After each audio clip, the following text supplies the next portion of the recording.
हरियाणा में मासूम मनीषा के साथ हुई इस दर्दनाक घटना में अब जो खुलासे सामने आए हैं उन्होंने सभी को सन्न कर दिया है। सीबीआई की पड़ताल में जो तथ्य उजागर हुए हैं उन्होंने मनीषा के परिवार से लेकर आम लोगों तक को झकझोर दिया है। जैसे ही सीबीआई ने इस केस की जिम्मेदारी अपने हाथ में ली, कातिलों की बेचैनी और बढ़ गई। अब जो नाम सामने आया है उसने सभी को हैरान कर दिया है। महीनों से चर्चा में रहने वाला मामा वही अब इस पूरी घटना का मुख्य आरोपी बताया जा रहा है। तो सवाल उठता है, इस हत्याकांड में मामा की भूमिका क्या है? आखिर उनका नाम कैसे जुड़ा? क्या उन्होंने ही मनीषा को मारने की साजिश रची थी? इन सब बातों को समझने से पहले अगर आप चाहते हैं कि मनीषा को जल्द से जल्द न्याय मिले तो इस वीडियो को आखिर तक देखें और कमेंट में लिखें, we want justice for Manisha. सबसे पहले मैं आपको बताऊंगा कि अब तक सीबीआई ने कितने लोगों से पूछताछ की है और कौन कौन से अहम सबूत हाथ लगे हैं। फिर समझेंगे कि मामा की एंट्री इस मामले में कैसे हुई और आखिर सीबीआई तक यह केस कैसे पहुंचा। शुरुआत में स्थानीय पुलिस ने इसे आत्महत्या का मामला बताकर जांच को आगे बढ़ाया। लगभग 1 महीने तक पुलिस यही साबित करने में लगी रही कि मनीषा ने खुद अपनी जान दे दी। जो सबूत मिले थे वे भी उसी दिशा में इशारा कर रहे थे, लेकिन मनीषा के परिवार और गांव वालों को इस पर विश्वास नहीं था। हर किसी के मन में यही सवाल था, क्या सच में मनीषा ने आत्महत्या कर ली या इसके पीछे कोई बड़ी साजिश छिपी है? जैसे ही यह केस सीबीआई के हाथ आया, पूरी कहानी बदल गई। महज 4 दिनों की जांच और पूछताछ में कई ऐसे तथ्य सामने आए जिन्होंने पुलिस के आत्महत्या वाले दावे को झूठा साबित कर दिया। सीबीआई को कई पक्के सबूत मिले जिन्होंने साफ कर दिया कि यह मामला आत्महत्या नहीं बल्कि सुनियोजित हत्या है। अब सीबीआई ने इसे बंधक बनाकर की गई क्रूर हत्या बताया है और इसी आधार पर नई एफआईआर दर्ज कर मामले की जांच तेज कर दी है। जैसे जैसे जांच आगे बढ़ी, सीबीआई को ऐसे गवाह और प्रमाण मिले जिन्होंने केस की दिशा ही बदल दी। 13 अगस्त को मनीषा का शव मिलने के बाद तरह तरह की अफवाहें फैल गईं। कोई इसे कॉलेज प्रशासन की साजिश बता रहा था, कोई बस ड्राइवर का हाथ बता रहा था, तो कुछ स्थानीय लोग उसके पिता और मामा को दोषी ठहरा रहे थे। हर तरफ आरोपों की बाढ़ थी, लेकिन सबूत कहीं नहीं थे। अब तक सीबीआई मनीषा के पिता संजय से 3 बार पूछताछ कर चुकी है। हर बार उनके बयान अलग अलग निकले। जब उनसे 11 और 13 अगस्त की घटनाओं के बारे में सवाल किए गए तो वे सही जवाब नहीं दे पाए। कई बार वे भावुक होकर चुप रह गए। उन्होंने आरोप लगाया कि पुलिस ने उन्हें भ्रमित किया, लेकिन कोई ठोस जानकारी नहीं दी। 3 बार की पूछताछ में उनके बयान अलग अलग सामने आए। मनीषा की मां और दादी से भी अलग अलग पूछताछ हुई, लेकिन किसी का बयान एक जैसा नहीं मिला। सीबीआई ने मनीषा के घर से कई महत्वपूर्ण दस्तावेज और सबूत भी जब्त किए हैं। संजय पर शक की सबसे बड़ी वजह यही है कि वे हर बार बयान बदलते रहे और घटना वाले दिनों का सही विवरण नहीं दे पाए। सीबीआई का मानना है कि वे कुछ छिपा रहे हैं। इसके अलावा सबसे पहले मनीषा का शव देखने वाले चश्मदीद ईश्वर और सत्यपाल से भी पूछताछ की गई। ईश्वर ने बताया कि जब वह खेत के पास पहुंचा तो देखा कि 7-8 कुत्ते एक जगह घूम रहे थे। पहले उसने सोचा कि शायद वे किसी बकरी या मेमने को नोच रहे होंगे, लेकिन जैसे ही वह पास गया, कुत्ते भौंकने लगे और आक्रामक हो गए। उसने तुरंत सत्यपाल को फोन किया। दोनों ने पास के पेड़ से टहनी तोड़कर कुत्तों को भगाया। जब कुत्ते हटे तो उन्होंने देखा कि एक लड़की की लाश पड़ी है। घबराकर उन्होंने अपने खेत मालिक और पुलिस को सूचना दी। इसी तरह कीटनाशक विक्रेता देवेंद्र से भी पूछताछ की गई। देवेंद्र ने बताया कि 11 अगस्त को मनीषा अकेली उसकी दुकान पर आई थी और 1 लीटर कीटनाशक खरीदा था। उस समय उसके चेहरे पर कोई डर या घबराहट नहीं थी। इसके बाद वह कहां गई, इसकी जानकारी देवेंद्र को नहीं है। सीबीआई ने देवेंद्र की कीटनाशक दुकान का रजिस्टर जब्त कर लिया है, जिसमें मनीषा की एंट्री साफ दिखाई दी। जांच में यह बात भी सामने आई कि देवेंद्र पिछले कई सालों से हर ग्राहक का नाम और साइन रजिस्टर में दर्ज कराता रहा है। आसपास की अन्य दुकानों का निरीक्षण करने पर यह भी पाया गया कि वे भी ग्राहकों की जानकारी उसी तरह दर्ज करते हैं। जांच के दौरान सीबीआई को एक सीसीटीवी फुटेज हाथ लगी, जिसमें मनीषा को उसी दुकान से कीटनाशक खरीदते हुए देखा गया। इसे एक बेहद महत्वपूर्ण सबूत माना जा रहा है, क्योंकि अब तक कीटनाशक खरीदने की बात यहीं से जुड़ रही थी। इसके अलावा मनीषा के प्ले स्कूल के संचालक से भी 2 बार पूछताछ की जा चुकी है। पहली बार तो सामान्य सवाल जवाब हुए, लेकिन दूसरी बार की पूछताछ करीब 2.5 घंटे तक चली, जो इस बात का संकेत है कि सीबीआई को उस पर भी शक है। पूछताछ में मनीषा की आदतों, दिनचर्या और आखिरी बार कब देखी गई, इन सवालों के जवाब लिए गए। कई सवालों पर संचालक जवाब तो देते हैं, लेकिन कई बार वे उलझते और चुप हो जाते हैं। सूत्रों के मुताबिक सीबीआई ने प्ले स्कूल से जुड़े दस्तावेज और रजिस्टर भी अपने कब्जे में ले लिए हैं। सीबीआई ने नर्सिंग कॉलेज में भी जांच की, जहां मनीषा फॉर्म भरने के नाम पर घर से निकली थी। कॉलेज में पहुंचकर टीम ने सबसे पहले आसपास की दुकानों से पूछताछ की, फिर सीसीटीवी कैमरों की पूरी पड़ताल की और कॉलेज प्रबंधन से कई घंटे तक सवाल किए। हर कैमरे का दिन और समय के आधार पर बारीकी से विश्लेषण किया गया। यह भी सुनिश्चित किया गया कि कोई फुटेज डिलीट तो नहीं की गई। टीम उन सभी पहलुओं की जांच कर रही है जो किसी न किसी रूप में मनीषा से जुड़े हो सकते हैं। गांव के कई लोगों से पूछताछ हो चुकी है। कुछ ऐसे गवाह भी सामने आए हैं जो अब तक चुप थे। सीबीआई को शक है कि घटना वाले दिन मनीषा की गतिविधियों में कुछ ऐसा था जो अब तक उजागर नहीं हो पाया। जांच का मुख्य उद्देश्य यह जानना है कि उस दिन वह किन लोगों के संपर्क में थी और किन परिस्थितियों में आखिरी बार दिखाई दी। सिर्फ यही नहीं, सीबीआई मनोवैज्ञानिकों की मदद से मनीषा की मानसिक स्थिति का विश्लेषण कर रही है। उसके व्यवहार, सोच और हाल के समय में आए बदलावों को समझने के लिए उसके परिचितों से बातचीत की जा रही है। वहीं शुरुआती जांच पर भी सवाल उठ रहे हैं। जिन पुलिस वालों को सस्पेंड किया गया है, उनकी भी अलग से जांच चल रही है। सीबीआई यह पता लगाने की कोशिश कर रही है कि क्या मनीषा की हत्या में पुलिस की कोई भूमिका थी। क्या उन्होंने सबूत छुपाए? क्या वे असली अपराधियों को बचाना चाहती थीं? क्या उन्होंने मामले को गलत दिशा दी या लापरवाही दिखाई? टीम इस बात की भी पड़ताल कर रही है कि कहीं यह किसी बड़े नेटवर्क का हिस्सा तो नहीं। सबसे कड़ी पूछताछ बस ड्राइवर से की गई। वही ड्राइवर जो रोज मनीषा को स्कूल लाता और घर छोड़ता था। ड्राइवर ने बताया कि घटना वाले दिन मनीषा सुबह ही बस से स्कूल गई थी। बाद में जब वह बच्चों को घर छोड़ने पहुंचा तो मनीषा के घर के सामने उसे पता चला कि वह घर नहीं लौटी है। उसने तुरंत मनीषा के पिता को फोन कर जानकारी दी और कहा कि मनीषा अभी तक घर नहीं आई है, आप संपर्क कर पता कर लीजिए। सीबीआई ने ड्राइवर से कई सवाल पूछे। क्या मनीषा के व्यवहार में कोई बदलाव आया था? क्या वह किसी से परेशान थी? क्या स्कूल या कॉलेज में कोई संदिग्ध घटना हुई थी? क्या उसने किसी अजनबी से बातचीत की थी? ड्राइवर ने बताया कि मनीषा आम तौर पर शांत स्वभाव की थी, किसी से झगड़ा नहीं करती थी। हां, उसने यह भी कहा कि पिछले 10 दिनों से वह थोड़ी परेशान दिख रही थी। कई बार उसने बात करने की कोशिश की, लेकिन मनीषा ने कोई प्रतिक्रिया नहीं दी। ड्राइवर ने यह भी बताया कि कुछ दिनों पहले मनीषा ने अपने दोस्तों से सामान्य बातचीत की थी, लेकिन ऐसा कोई संकेत नहीं मिला जिससे लगे कि वह खतरे में थी। यह जानकारी सीबीआई के लिए बेहद अहम साबित हुई, क्योंकि इससे यह स्पष्ट हुआ कि मनीषा की दिनचर्या सामान्य ही चल रही थी। सीबीआई ने ड्राइवर से यह भी पूछा कि क्या उसे किसी अजनबी या संदिग्ध व्यक्ति से फोन या मैसेज के जरिए कोई सूचना मिली। ड्राइवर ने साफ कहा कि उसे ऐसा कोई संदेश नहीं मिला।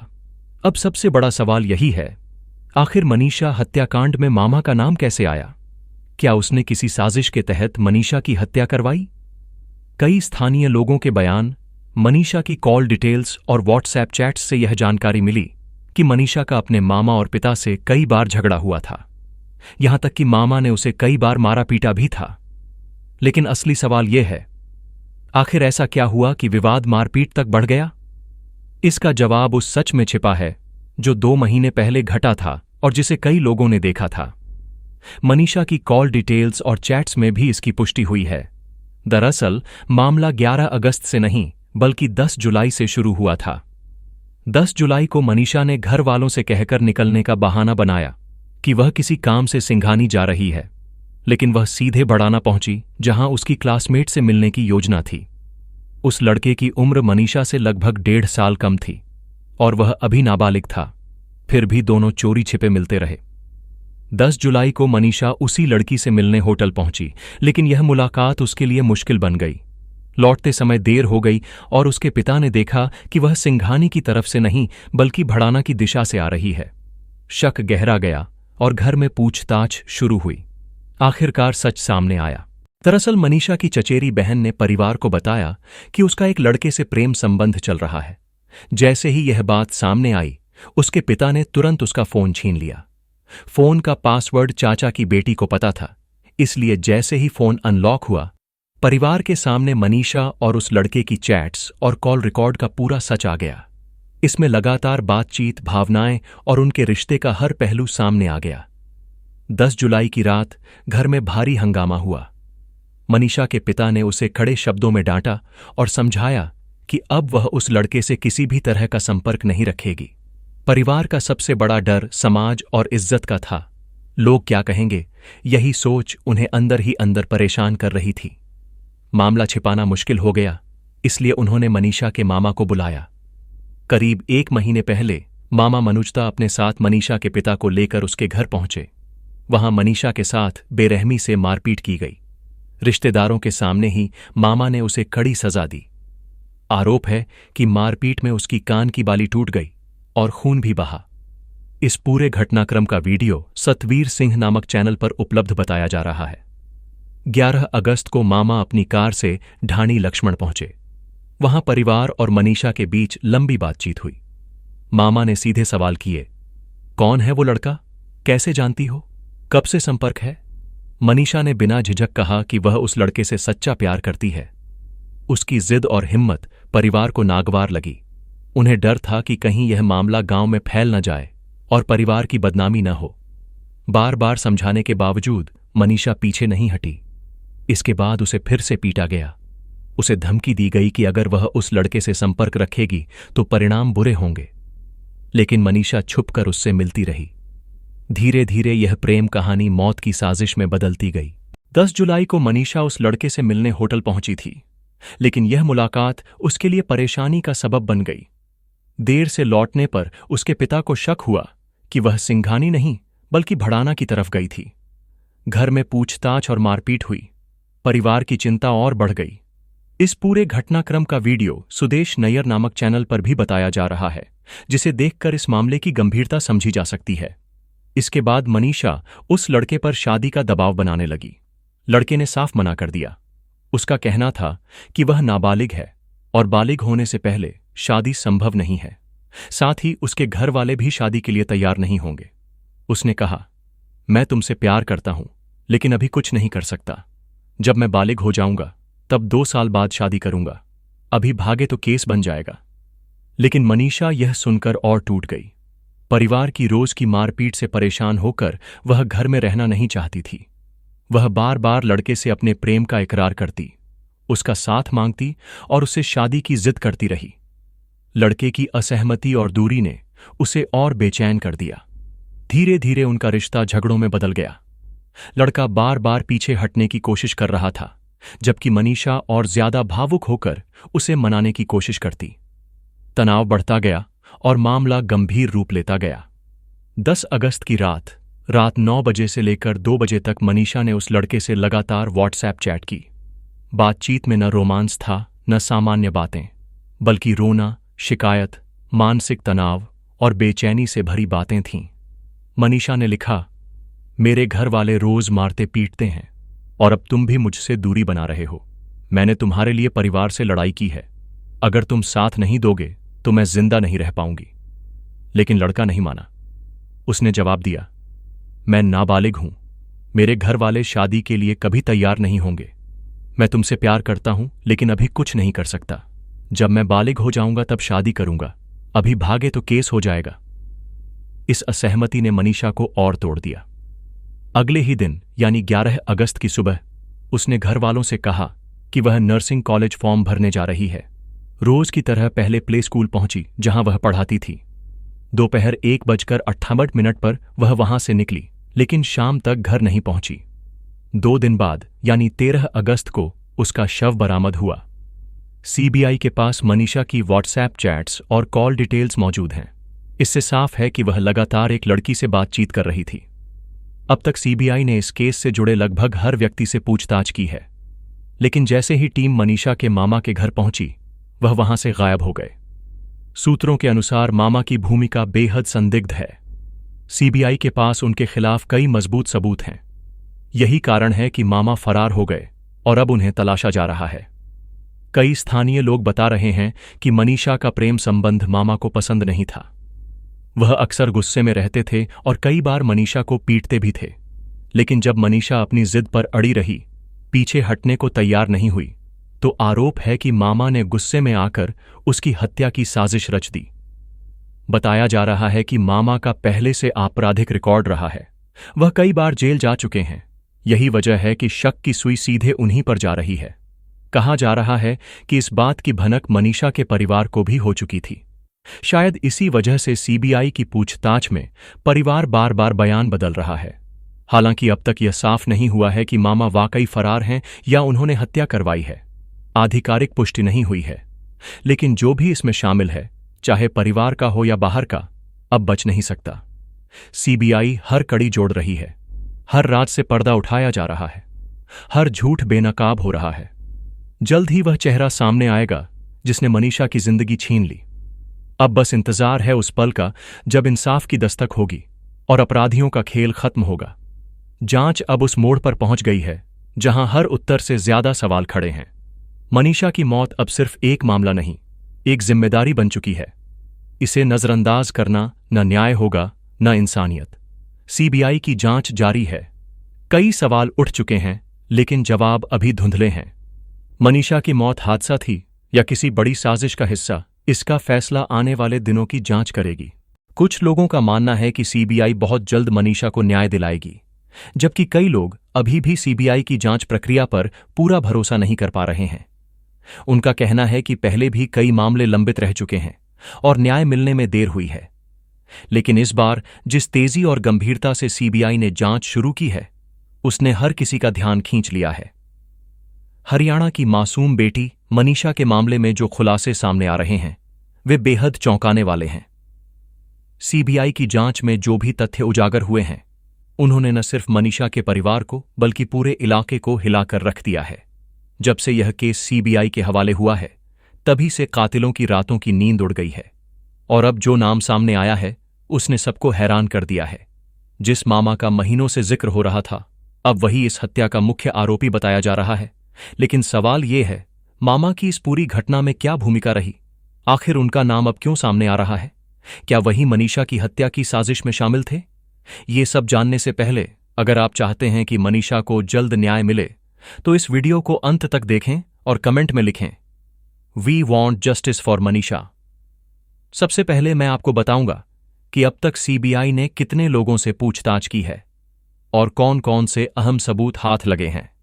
फिर जानेंगे कि मनीषा हत्याकांड में मामा की एंट्री कैसे हुई और आखिर सीबीआई उन तक कैसे पहुंची। शुरुआत में स्थानीय पुलिस ने इस मामले को आत्महत्या बताकर दबाने की कोशिश की थी। करीब 1 महीने तक पुलिस यही साबित करने में लगी रही कि मनीषा ने खुद अपनी जान ले ली। शुरुआती सबूत भी उसी दिशा में इशारा कर रहे थे, लेकिन गांव के लोग और मनीषा का परिवार इस कहानी पर यकीन करने को तैयार नहीं थे। हर किसी के मन में एक ही सवाल था, क्या सच में मनीषा ने खुद को मार लिया या इसके पीछे कोई और बड़ा सच छिपा है? जैसे ही यह केस सीबीआई को सौंपा गया, जांच ने एक नया मोड़ लिया। महज 4 दिनों की छानबीन और पूछताछ में ऐसे तथ्य सामने आए जिन्होंने पुलिस की आत्महत्या वाली कहानी की पोल खोल दी। जांच के दौरान सीबीआई को कई ऐसे ठोस सबूत मिले जिससे साफ हो गया कि आत्महत्या का दावा पूरी तरह गलत था। अब सीबीआई ने स्पष्ट कहा कि यह आत्महत्या नहीं बल्कि हत्या का मामला है। उन्होंने इसे बंधक बनाकर की गई सुनियोजित हत्या करार दिया और इसी आधार पर नई एफआईआर दर्ज कर आगे की कार्रवाई शुरू कर दी। जैसे जैसे जांच आगे बढ़ी, सीबीआई को ऐसे गवाह और सबूत मिले जिन्होंने पूरी कहानी की दिशा बदल दी। 13 अगस्त को मनीषा का शव मिलने के बाद तरह तरह के आरोप लगाए जाने लगे। किसी ने इसे कॉलेज की साजिश बताया तो किसी ने बस ड्राइवर पर शक जताया। वहीं कई स्थानीय लोगों ने तो सीधे मनीषा के पिता और मामा पर ही उंगली उठाई। हर तरफ अटकलें थीं, लेकिन सबूत किसी के पास नहीं थे। कुछ लोग मानते थे कि कॉलेज प्रशासन या बस ड्राइवर की भूमिका संदिग्ध है। अब तक सीबीआई ने मनीषा के पिता संजय से 3 बार पूछताछ की है। पूछताछ में उनके बयान बार बार बदलते रहे। 11 और 13 अगस्त की घटनाओं पर पूछे सवालों का वे स्पष्ट जवाब नहीं दे सके। कई बार वे भावुक हो गए और चुप हो गए। उन्होंने यह आरोप जरूर लगाया कि पुलिस ने उन्हें गुमराह किया, लेकिन कोई ठोस जानकारी नहीं दी। 3 बार पूछताछ में उनके बयान अलग अलग पाए गए। सीबीआई ने मनीषा की मां और दादी से भी अलग अलग सवाल किए। दोनों ने अलग बयान दिए। परिवार के किसी भी सदस्य की कहानी एक जैसी नहीं थी। इसके अलावा मनीषा के घर से कई अहम दस्तावेज और सबूत जब्त किए गए। संजय पर शक इसलिए भी गहराया क्योंकि पूछताछ में उनका हर बार बयान बदलना और घटना के दिनों का सही विवरण न देना संदेह पैदा करता है। सीबीआई का मानना है कि संजय कुछ छिपा रहे हैं। जिस व्यक्ति ने सबसे पहले मनीषा का शव देखा, चश्मदीद ईश्वर और सत्यपाल, उनसे भी पूछताछ की गई। ईश्वर ने बताया कि जब वह खेत के पास पहुंचा तो 7-8 कुत्ते एक जगह मंडरा रहे थे। पहले उसने सोचा कि शायद वे किसी बकरी या मेमने के बच्चे को नोच रहे हैं, लेकिन जैसे ही वह पास गया कुत्ते भौंकने लगे और आक्रामक हो गए। उसने तुरंत सत्यपाल को फोन कर बुलाया। दोनों ने पास के पेड़ से टहनी तोड़कर कुत्तों को भगाया। जब कुत्ते हटे और वे नजदीक पहुंचे तो सामने मनीषा का शव पड़ा था। घबराकर उन्होंने तुरंत खेत मालिक और पुलिस को फोन कर घटना की जानकारी दी। इसी तरह कीटनाशक विक्रेता देवेंद्र से भी पूछताछ की गई। उसने बताया कि 11 अगस्त को मनीषा अकेले उसकी दुकान पर आई थी और 1 लीटर कीटनाशक खरीदा था। उसके चेहरे पर किसी तरह का डर या घबराहट नहीं दिख रही थी। इसके बाद वह कहां गई, इसकी जानकारी देवेंद्र को नहीं है। सीबीआई ने देवेंद्र की दुकान का रजिस्टर जब्त कर लिया, जिसमें मनीषा की एंट्री दर्ज थी। जांच में यह भी सामने आया कि देवेंद्र कई वर्षों से हर ग्राहक का नाम और साइन रजिस्टर में दर्ज कराता रहा है। आसपास की अन्य कीटनाशक दुकानों की भी जांच की गई और पाया गया कि सभी दुकानदार नियमित रूप से रजिस्टर में ग्राहकों का विवरण दर्ज करते हैं। जांच के दौरान सीबीआई को एक सीसीटीवी फुटेज भी मिली, जिसमें मनीषा को उसी दुकान से कीटनाशक खरीदते हुए देखा गया। इसे सीबीआई ने बेहद अहम सबूत माना है। इसके अलावा मनीषा के प्ले स्कूल के संचालक से भी 2 बार पूछताछ की गई। पहली बार सामान्य सवाल पूछे गए, लेकिन दूसरी बार करीब 2.5 घंटे तक पूछताछ चली। इससे साफ संकेत मिलता है कि सीबीआई को संचालक पर भी शक है। पूछताछ में उनसे मनीषा के व्यवहार, दिनचर्या और आखिरी बार उसे कब देखा गया, इन सब सवालों के जवाब मांगे गए। कुछ जवाब तो मिले, लेकिन कई जगह वे भी उलझते और चुप हो जाते। सूत्रों के अनुसार सीबीआई ने प्ले स्कूल से जुड़े कुछ दस्तावेज और रजिस्टर भी जब्त किए हैं। साथ ही नर्सिंग कॉलेज भी गई, जहां मनीषा फॉर्म भरने के लिए घर से निकली थी। वहां सबसे पहले पहुंचकर आसपास के दुकानदारों से पूछताछ की गई, कैमरों की जांच की गई और कॉलेज प्रबंधन से भी कई घंटे तक सवाल जवाब किए गए। सीबीआई ने हर कैमरे की फुटेज की डेट और टाइम के अनुसार जांच की और यह भी सुनिश्चित किया कि कोई वीडियो डिलीट नहीं की गई है। अब सीबीआई उन सभी पहलुओं की जांच कर रही है जिनका मनीषा से संबंध हो सकता है। गांव के कई लोगों से पूछताछ हो चुकी है और कुछ नए गवाह भी सामने आए हैं जिन्होंने अब तक चुप्पी साध रखी थी। संदेह है कि घटना वाले दिन मनीषा की गतिविधियों में कुछ ऐसा था जो अब तक सामने नहीं आया। जांच इस बात पर केंद्रित है कि वह किन लोगों के संपर्क में आई और किन हालातों में आखिरी बार देखी गई। सीबीआई मनोवैज्ञानिकों की मदद से मनीषा की मानसिक स्थिति को समझने की भी कोशिश कर रही है।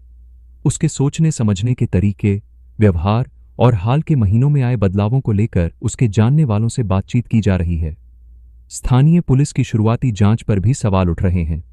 जिन पुलिस वालों को सस्पेंड किया गया है, उनकी भी जांच चल रही है। सीबीआई यह पता लगाने की कोशिश कर रही है कि क्या उनकी मिलीभगत थी, क्या उन्होंने जानबूझकर सबूत छुपाए, क्या उन्होंने मामले को गलत दिशा दी। मनीषा और उस लड़के के बीच उम्र का फर्क था और परिवार इस रिश्ते से खुश नहीं था। फिर भी दोनों छुपकर मिलते रहे। 10 जुलाई को मनीषा अपनी क्लासमेट से मिलने भड़ाना के एक होटल पहुंची, लेकिन यह मुलाकात उसके लिए परेशानी का कारण बन गई। लौटते समय देर हो गई और पिता ने देखा कि वह सिंघानी की जगह भड़ाना की तरफ से आ रही है। शक बढ़ा और घर में पूछताछ शुरू हुई। कुछ समय बाद मनीषा की चचेरी बहन ने परिवार को सच बता दिया। पता चला कि मनीषा का किसी लड़के से प्रेम संबंध है। गुस्से में पिता ने उसका मोबाइल छीन लिया। चाचा की बेटी को पासवर्ड पता था। फोन अनलॉक होते ही मनीषा और लड़के की चैट्स ऑफ कॉल रिकॉर्ड सामने आ गए। इसके बाद घर में हंगामा हुआ और मनीषा को खड़े शब्दों में चेतावनी दी गई कि अब से वह उस लड़के से संपर्क नहीं करेगी। परिवार को सबसे ज्यादा चिंता समाज में बदनामी की थी। उन्हें डर था कि अगर यह बात बाहर गई तो लोग क्या कहेंगे। मामला छिपाना मुश्किल हो रहा था, इसलिए मामा को बुलाया गया। मामा ने मनीषा से सीधे सवाल किए, कौन है वह लड़का, कैसे जानती हो, कब से रिश्ता चल रहा है। मनीषा ने साफ कह दिया कि वह उस लड़के से प्यार करती है। उसकी जिद और हिम्मत परिवार को परेशान कर रही थी। बार बार समझाने पर भी वह नहीं मानी। इसके बाद उसके साथ मारपीट की गई, जिससे कान की बाली टूट गई और खून भी निकला। परिवार ने उसे चेतावनी दी कि अगर वह उस लड़के से बात करना बंद नहीं करेगी तो अंजाम बुरा होगा। लेकिन मनीषा चोरी छिपे मिलती रही। मामला बढ़ता गया और अंततः यही तनाव उसकी मौत का कारण बन गया। वह बार बार लड़के से शादी का दबाव बनाने लगी, जबकि लड़का नाबालिग होने का हवाला देकर मना करता रहा। उसने कहा कि अभी शादी संभव नहीं है, बाद में बालिग होने पर शादी करेगा। लेकिन मनीषा इतनी प्रतीक्षा करने को तैयार नहीं थी। तनाव और बढ़ता गया। उसे लगा कि लड़का उसका साथ छोड़ रहा है। वह बार बार उससे शिकायत करती रही। यही झगड़ा इतना बढ़ गया कि मामला दुखद मोड़ पर पहुंच गया। 10 अगस्त की रात मनीषा ने रात 9 बजे से लेकर 2 बजे तक लगातार चैट की। बातचीत में प्यार भरी बातें नहीं, बल्कि तनाव, शिकायतें और रोने धोने की बातें थीं। उसने लिखा कि परिवार वाले उसे रोज मारते हैं और अब प्रेमी भी साथ नहीं दे रहा। लड़के ने समझाया कि वह नाबालिग है, शादी नहीं कर सकता। लेकिन मनीषा ने कहा कि अगर तुम साथ नहीं दोगे तो वह जी नहीं पाएगी। अगले दिन यानी 11 अगस्त को मनीषा ने घर में कहा कि वह नर्सिंग कॉलेज फॉर्म भरने जाएगी। रोज की तरह वह पहले अपने प्ले स्कूल पहुंची, जहां बच्चों को पढ़ाती थी। दोपहर 1:18 पर वहां से निकली, लेकिन शाम तक घर नहीं लौटी। इसके बाद 13 अगस्त को उसकी लाश मिली।